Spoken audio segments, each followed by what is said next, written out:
Hi friends, मैं आकांक्षा शर्मा जी की with आकांक्षा में आपका स्वागत करती हूँ। Madhya Pradesh daily current affairs में आज हम 6 जनवरी का करंट पढ़ने वाले हैं। पिछले 5 दिन का करंट जनवरी से ही स्टार्ट कर दीजिए। पिछले 5 दिन का करंट नहीं पढ़ा है तो पढ़ लीजिएगा। Madhya Pradesh daily current affairs की प्लेलिस्ट भी बना दी है, डिस्क्रिप्शन बॉक्स में मिल जाएगी। मेरा टारगेट यही है कि पूरा का पूरा पर डे का पूरा करंट जो आपको एग्ज़ाम में पूछा जा सकता है पूरा का पूरा आपको मिले। हर दिन की जितनी भी खबरें होती हैं मध्य प्रदेश की जो वैलिड वेबसाइट है उसी से ही मैं ये क्वेश्चन करा रही हूँ, क्योंकि वहीं से ही क्वेश्चन लिए जाते हैं। तो चलिए स्टार्ट करते हैं। पहला क्वेश्चन है, मध्य प्रदेश की किस कृषि मंडी को आदर्श मंडी बनाया जाएगा। हाल ही में ये घोषणा की है हमारे जो मुख्यमंत्री जी हैं, उन्होंने बहुत ज़्यादा एक्टिव पोजीशन में है। जगह जगह दौरे हो रहे हैं। अभी रीवा में दौरा हुआ था। उप मुख्यमंत्री जो शुक्ल है, राजेंद्र शुक्ल, वो भी दौरे पर हैं। उसके अलावा जो जो भी मंत्रालय दिया है जिन जिन मंत्रियों को, वो लोग भी बहुत ज़्यादा एक्टिव हैं। पद संभालते ही संभालते एक कोई ना कोई निर्णय ले रहे हैं। तो वो क्वेश्चन बहुत इंपॉर्टेंट बन जाते हैं इस प्रकार के। तो मध्य प्रदेश की किस कृषि मंडी को आदर्श मंडी बनाया जाएगा, तो रीवा कृषि मंडी को याद रखना। रीवा कृषि। एक और क्वेश्चन है इसी प्रकार का, एक और क्वेश्चन आएगा आगे कि किस मंडी को सबसे बड़ी ई मंडी बनाया है। तो देखो याद रखना, ये आदर्श मंडी है और ये ई मंडी है। आदर्श मंडी बनाया है रीवा को, और जो ई मंडी बनाया है वो बनाया है हरदा को। दोनों फैक्ट अलग अलग हैं। आदर्श मंडी बनाया है किसको, रीवा को, और ई मंडी किसको बनाया है, ई मंडी बनाया है हरदा को। रीवा कृषि उपज मंडी को आदर्श मंडी बनाया गया है। रीवा के प्रत्येक क्षेत्र में विकास के संकल्प लिए गए हैं। ये आज मुख्यमंत्री जी यादव जी ने ये संकल्प लिए। रीवा के प्रत्येक क्षेत्र का विकास होगा। रीवा में 337 करोड़ 90 लाख रुपए के विकास कार्यों का भूमि पूजन और लोकार्पण भी किया। कितने का किया रीवा में, 337 करोड़ 90 लाख रुपए के विकास कार्यों का भूमि पूजन किया। इसके अलावा और भी जो बचे हुए कार्य रहते हैं उसके लिए 11 करोड़ 36 लाख 40 हजार रुपये कार्यों का लोकार्पण किया। इसमें 2 भवन, केंद्रीय जेल, रीवा की 8 बैरकें तथा नगर निगम रीवा में सड़कों के सुधार के 6 कार्य शामिल हैं। अब आपको इसमें याद क्या क्या रखना है। सबसे पहले ये याद रखना है कि आदर्श मंडी बनाया जाएगा रीवा को। क्या बनाया जाएगा, रीवा को आदर्श मंडी बनाया जाएगा। अभी रीवा संभाग में 6 जिले हैं वर्तमान में, याद रखना। रीवा संभाग में कितने जिले हैं, वर्तमान में 6 जिले हैं। पहले 4 जिले हुआ करते थे, लेकिन 2 जिले और बन गए हैं। एक तो मैयर बन गया है और एक बन गया है मऊगंज। मऊगंज 53वां जिला है। मऊगंज 53वां जिला है और जो मैयर बना है वो 55वां जिला है। तो 2 जिले रीवा संभाग से बन गए हैं। तो अब रीवा में वर्तमान में कितने जिले हो गए हैं, रीवा में वर्तमान में 6 जिले हो गए हैं, याद रखना। रीवा में कितने जिले हो गए हैं, 6 जिले हो गए हैं। और आपसे पूछें कि किस मंडी को आदर्श मंडी बनाया गया है, तो रीवा मंडी को आदर्श मंडी बनाया गया है। इसके अलावा रीवा क्यों प्रसिद्ध है, तो सफ़ेद टाइगर के लिए प्रसिद्ध है। यहाँ पे क्योटी जलप्रपात है। बहुती जलप्रपात रीवा संभाग में ही आता है, जो कि अब मऊगंज में चला गया है। पूर्वा जलप्रपात है, द्योर कठार है, पियावन जो जलप्रपात है। तो इन सभी के लिए रीवा प्रसिद्ध है। तो ये सभी फैक्ट रीवा की याद रखना, आदर्श मंडी वाला याद रखना। अगला है, दूसरा भी बहुत इम्पोर्टेंट है। भारत का जो पहला प्रसादम का शुभारंभ भारत का ही पहला है और हमारे एमपी में है, तो इसलिए ये बहुत इम्पोर्टेंट हो जाता है। भारत का पहला प्रसादम का शुभारंभ कहाँ किया जा रहा है, तो भारत के पहले प्रसादम का शुभारंभ किया जा रहा है उज्जैन में। उज्जैन कहाँ पर है, उज्जैन मध्य प्रदेश राज्य का प्रमुख शहर है और ये क्षिप्रा नदी के किनारे है। किसके किनारे है, ये क्षिप्रा नदी के किनारे है, मालवा क्षेत्र में आता है। और ये विक्रमादित्य की राजधानी हुआ करता था। उज्जैन किसकी राजधानी हुआ करता था, उज्जैन विक्रमादित्य की राजधानी हुआ करता था। उज्जैन को कालिदास की नगरी भी कहा जाता है। ये क्वेश्चन भी आपसे पूछ सकते हैं कि कालिदास की नगरी किसको कहते थे, तो कालिदास की नगरी भी उज्जैन को कहा जाता है। यहाँ पर हर 12 वर्ष में सिंहस्थ का कुंभ मेला लगता है। भगवान शिव के 12 ज्योतिर्लिंग में से एक यहाँ महाकाल में ही है।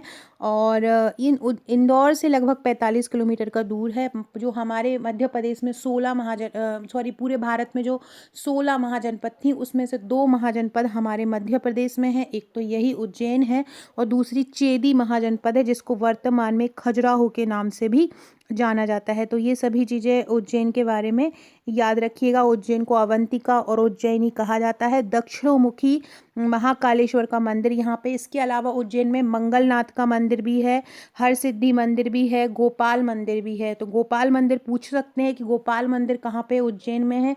इसके अलावा भर्तृहरि की गुफा भी उज्जैन में है। उज्जैन में 7 जिले उज्जैन संभाग में आते हैं। तो उज्जैन संभाग में कितने ज़िले आते हैं? 7 ज़िले आते हैं। अलग अलग उज्जैन अलग तहसील है।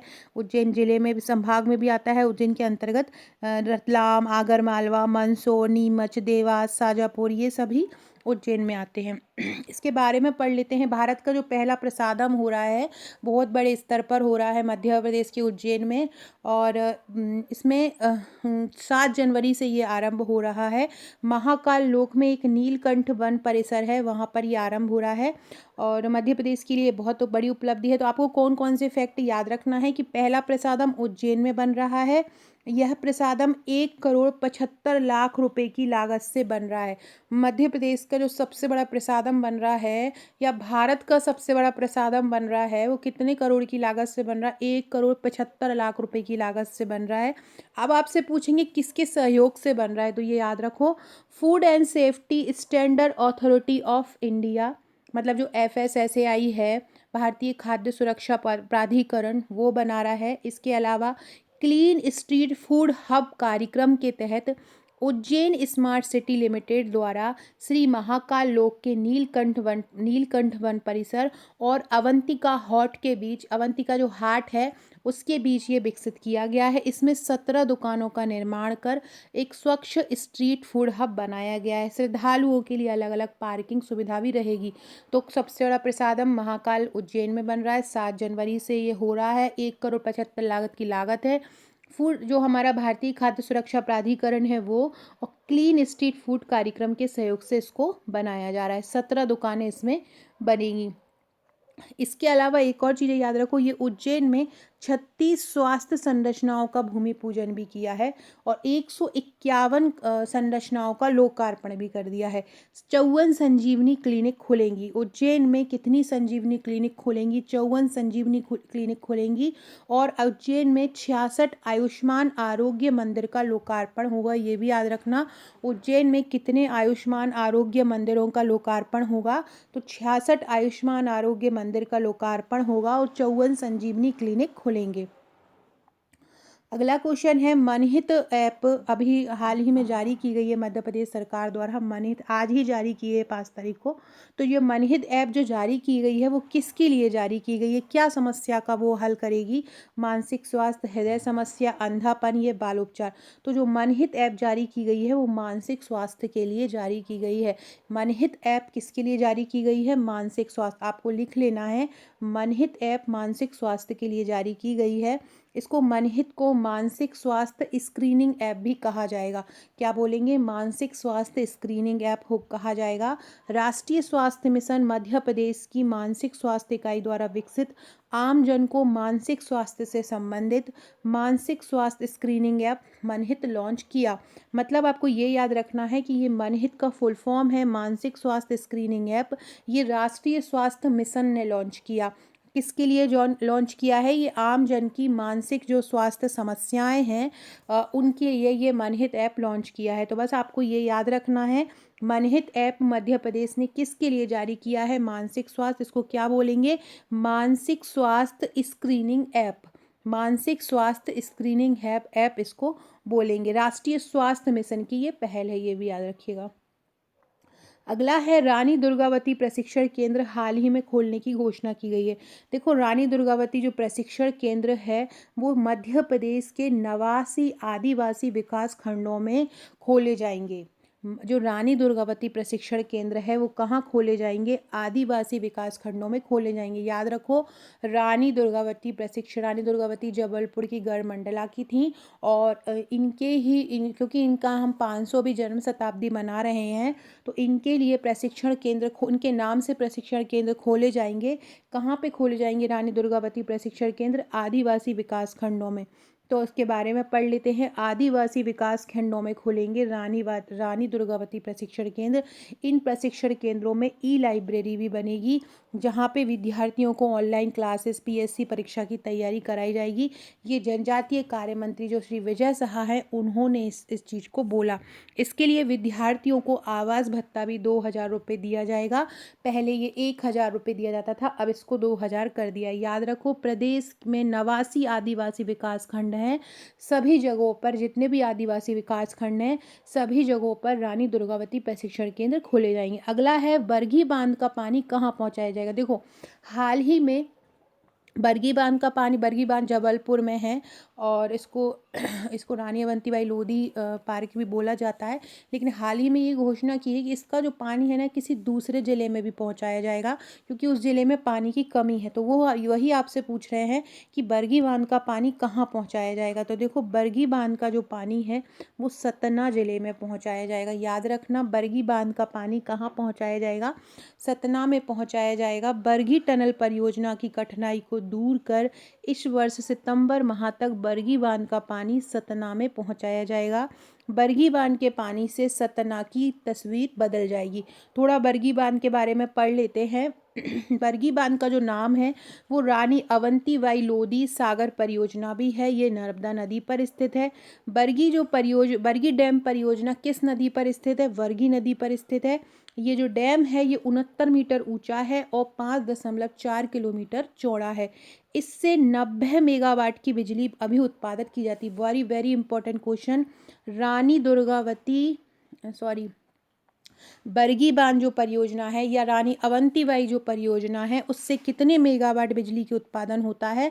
तो अब वर्तमान में 90 मेगावाट उत्पादन होता है। याद रखना, इसकी क्षमता 100 मेगावाट है, लेकिन वर्तमान में इससे केवल 90 मेगावाट उत्पन्न किया जा रहा है। याद रखना, बरगी विद्युत परियोजना जिससे पानी बरगी नदी का पानी सतना जिले में भेजा जाएगा, वर्तमान में ये घोषणा की है, वो 100 मेगावाट बिजली उत्पादन कर सकती है, लेकिन उससे 90 ही मेगावाट उत्पन्न की जा रही है। इस परियोजना से मध्य प्रदेश के 3 जिले लाभान्वित होते हैं। एक तो जबलपुर, दूसरा मंडला और तीसरा होता है सिवनी। तीसरा कौन सा होता है, सिवनी। लेकिन अभी चौथा बोला है सतना जिले को भी इससे पानी पहुंचा। वर्तमान में किस किस को पानी कौन कौन इससे लाभान्वित हैं, जबलपुर, मंडला और सिवनी, ये तीनों लाभान्वित हैं। 90 मेगावाट बरगी परियोजना से हमें बिजली प्राप्त होती है। जबलपुर, मंडला, सिवनी, इसमें ये पूछ सकते हैं क्योंकि ये योजना चर्चा में है, तो आपसे ये परियोजना चर्चा में, क्योंकि आपसे पूछ सकते हैं इन जिलों में से कौन सा ऐसा जिला है जो बरगी विद्युत परियोजना से लाभान्वित नहीं है।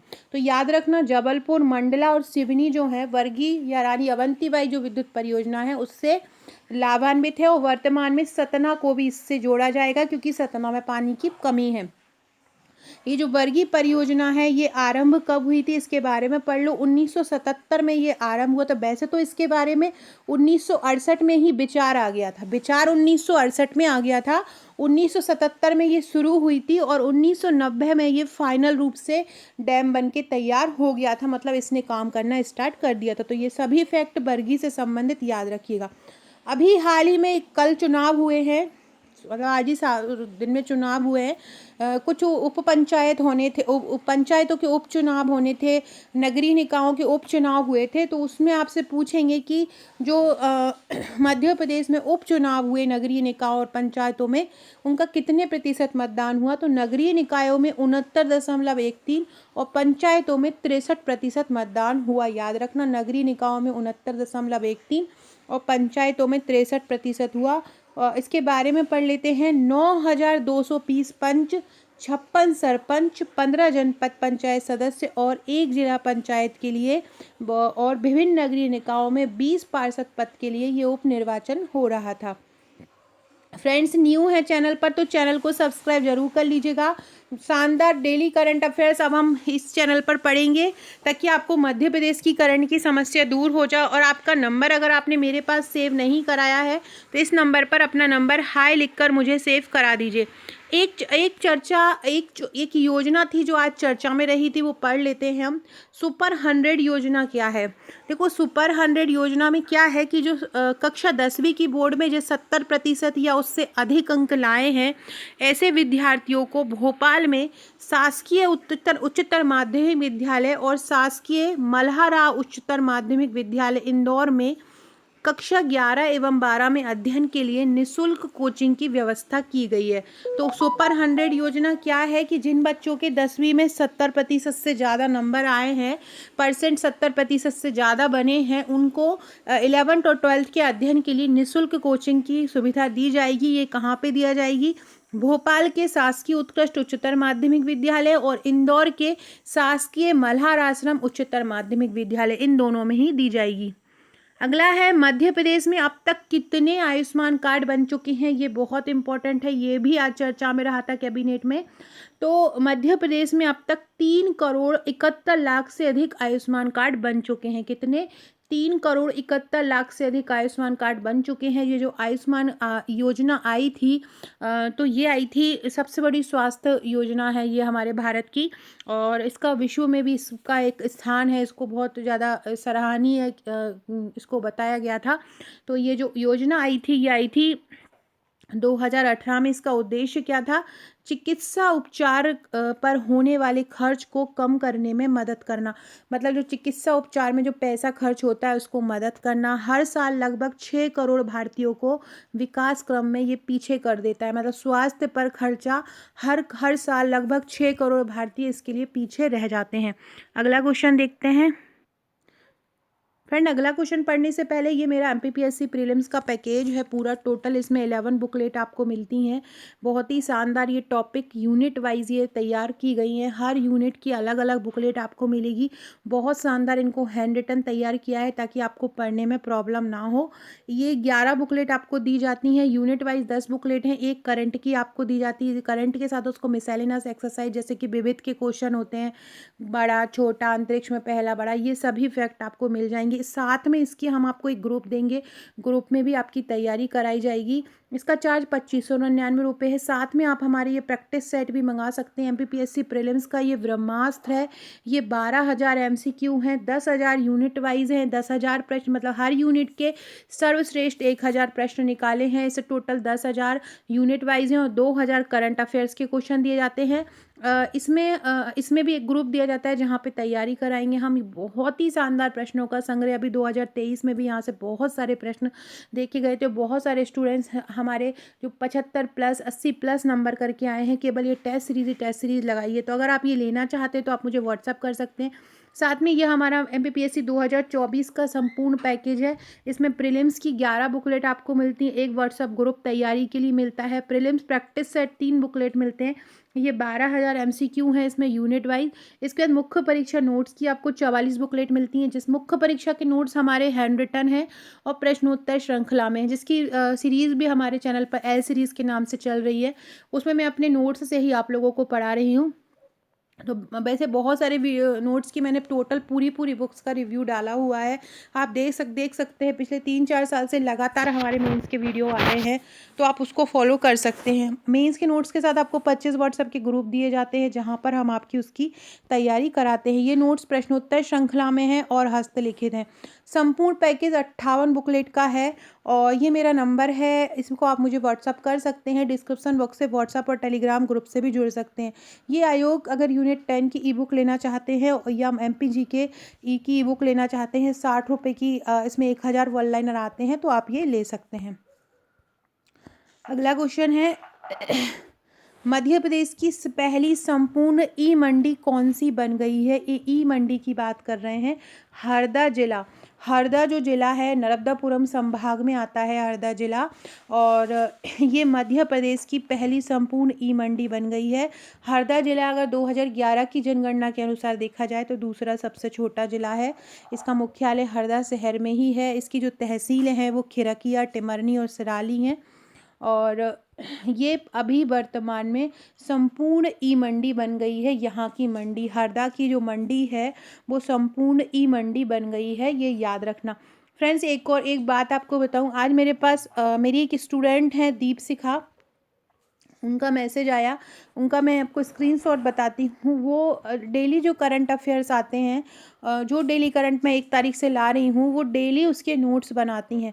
उससे क्या होगा ना कि एक जगह पे आपका पूरा करंट आपको मिलेगा, परेशान नहीं होना पड़ेगा एग्ज़ाम में आपको।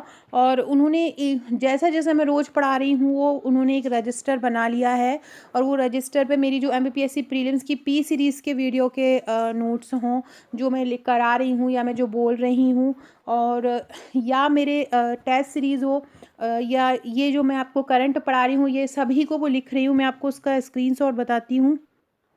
आप देखिए इस तरह से वो डेली लिखती हैं, आपको दिखेगा। देखो ये मैंने कल जो आपको चलते-चलते हलवा प्रश्न कराए थे, धनुषधारी मंदिर कहाँ है, विराटेश्वर मंदिर कहाँ है, गर्म पानी का कुंड कहाँ है ना, ब्रह्म राक्षस किसकी रचना, ये सब मैंने आपको कल कराए थे। ये करंट के ऊपर के क्वेश्चन, ये सभी वो इसमें बना रही हैं इस प्रकार से।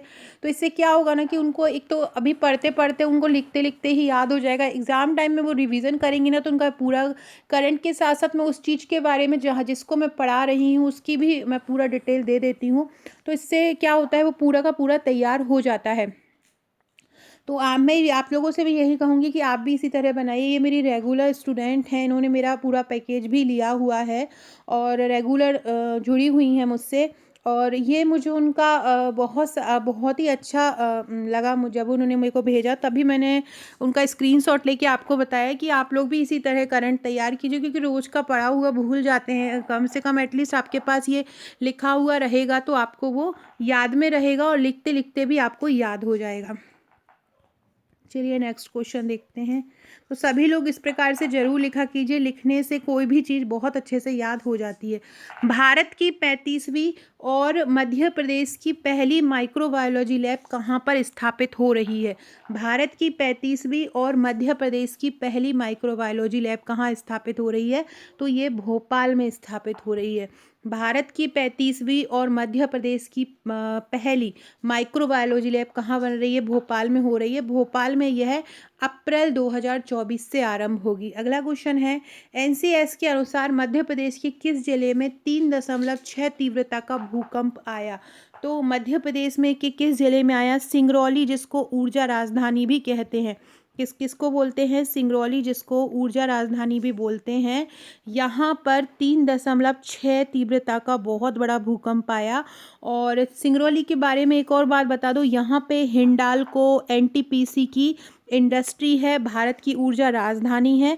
और कोयले के लिए ये बहुत ज़्यादा प्रसिद्ध है।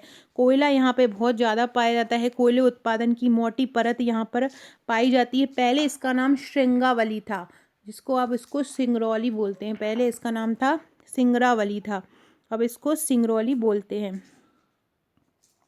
याद रखना, यहाँ पे हिंडाल्को एनटीपीसी की त्रिमुला इंडस्ट्री भी है।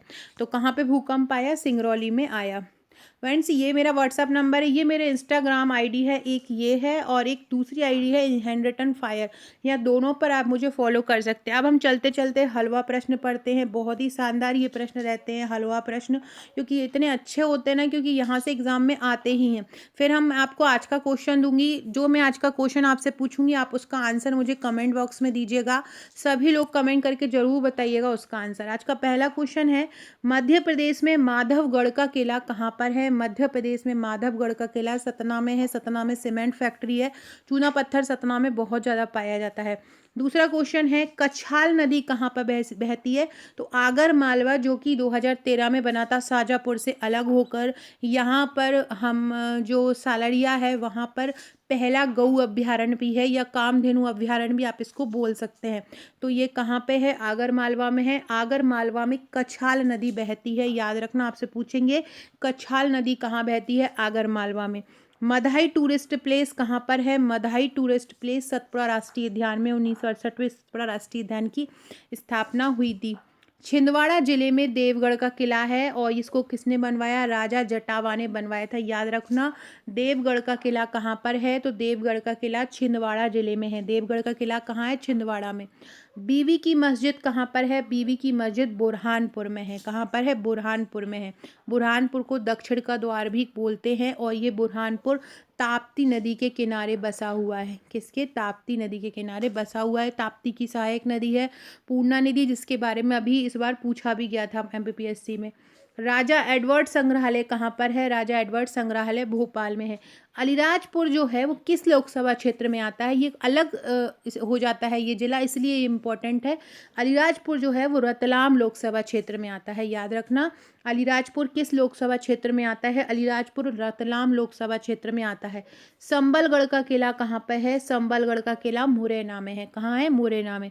बेनजीर भवन कहाँ पर है? बेनजीर भवन भोपाल में है और इसको शाहजहां बेगम ने बनवाया था। बेनजीर भवन को किसने बनवाया था? शाहजहां बेगम ने।